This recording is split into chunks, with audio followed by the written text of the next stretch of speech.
Hello everyone and welcome back. Today I have a autumn inspired greeting card to create today.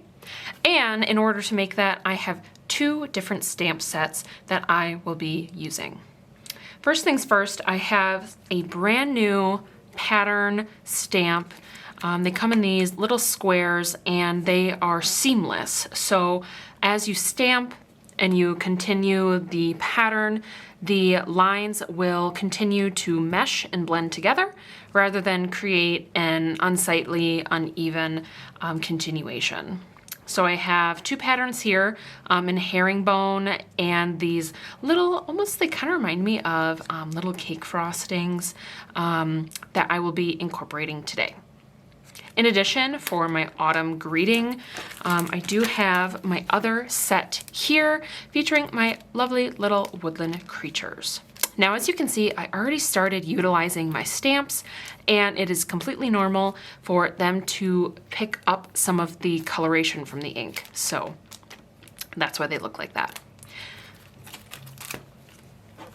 Also, I have all of my cutouts, and the cool thing about crafting is that you should always work smarter, not harder. So I ended up having an extra pumpkin from a previous craft that I just didn't need. So I'm gonna be using this pumpkin into this card next.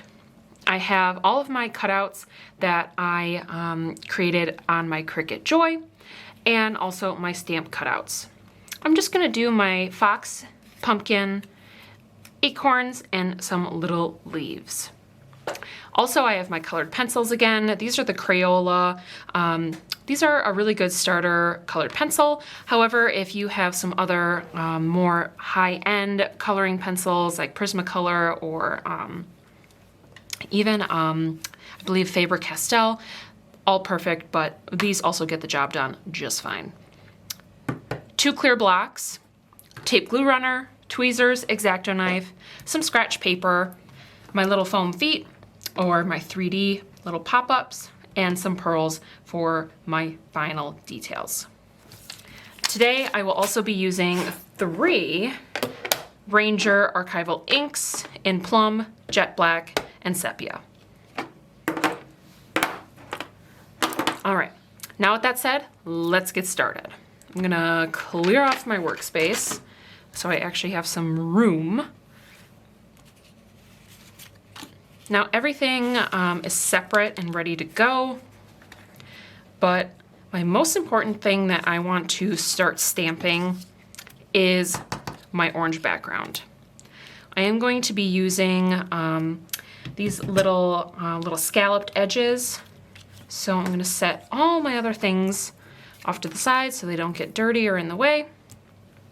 And I think I'm actually going to go, I'm wondering if I want to do in this really deep, rich plum, just because I think that would pull out some of this checkering and have a nice kind of additive with my brown.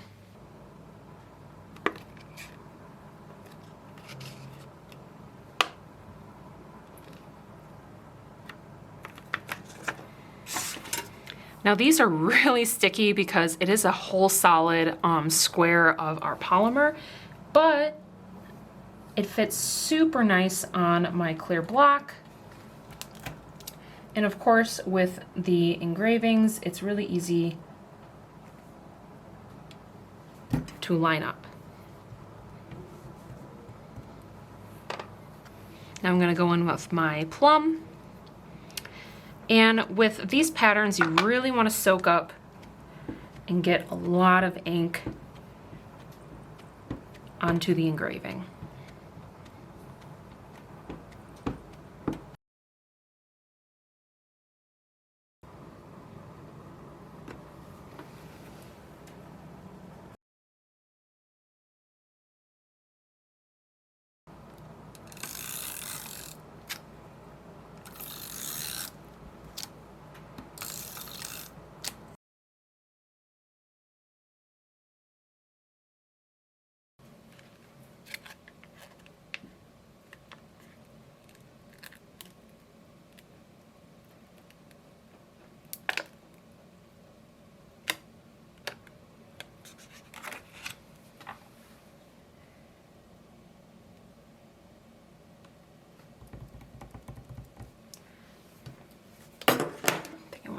brown and kind of tone that down. Yeah.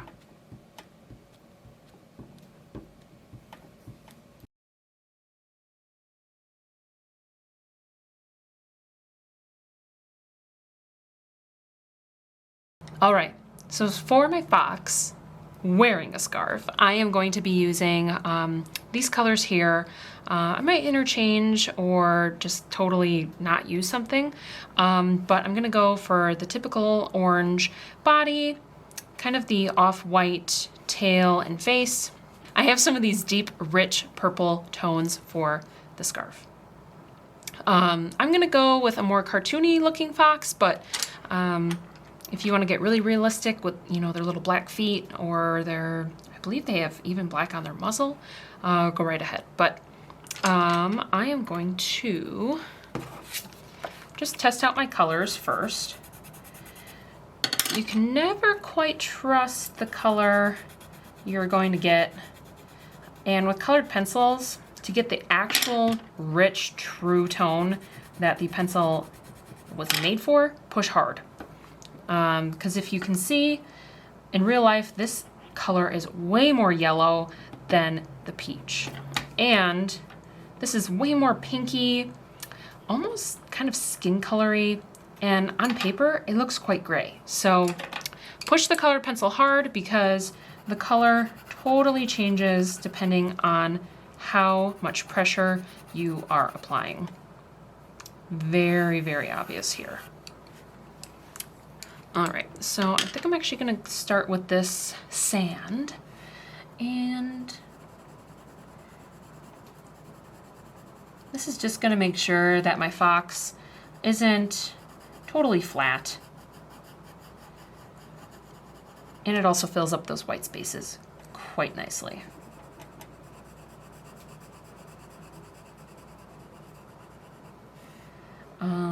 I think they actually have a little kind of white tummy, so I'll throw those in there for good measure.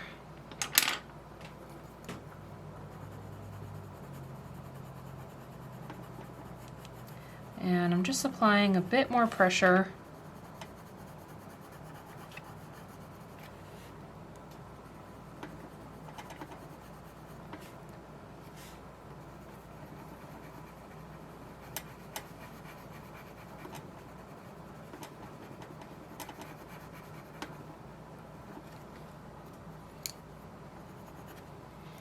All right, that's nice.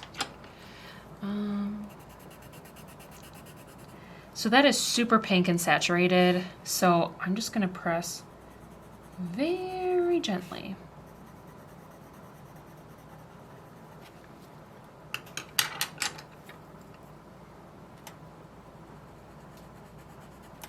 If I also mix or overlap my colors, I can totally neutralize this pink. So just by adding a little bit of the sand over it, really tones down the intensity.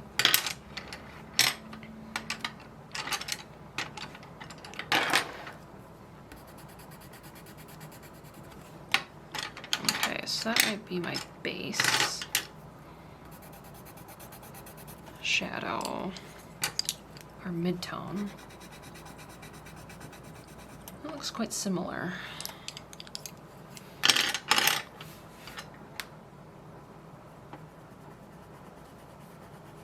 And here I'm just laying down the initial wash of color.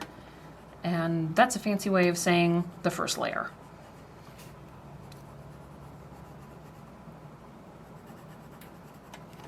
I know it sounds obvious, but continuing to color in the same direction is just gonna make it look way more polished, more professional even, rather than having a lot of zigzagging, alternating, almost diagonal lines. So here I'm just going up and down. Feel free to turn your paper or your cutout. I turn this actually upside down so that I'm able to have a better angle.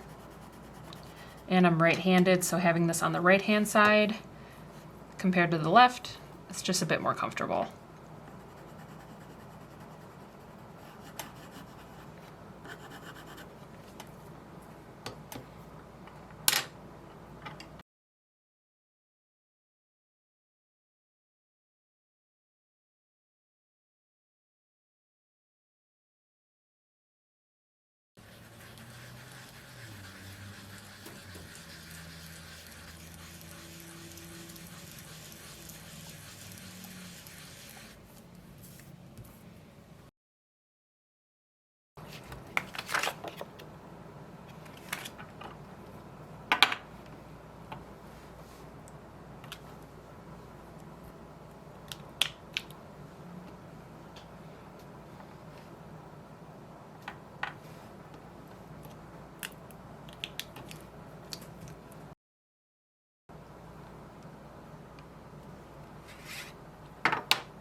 I am just going to finish off with a couple details and be done.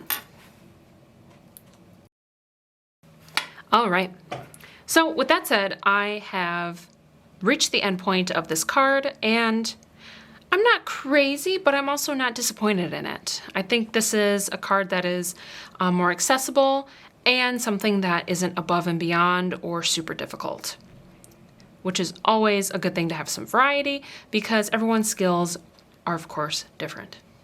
However, practice does make perfect, and for you to get some customized stamping effects to create luscious, expensive, or playful patterns, please be sure to check out our products at RubberStamps.com to look at and peruse all of the different pattern options that we have for you and your content creation.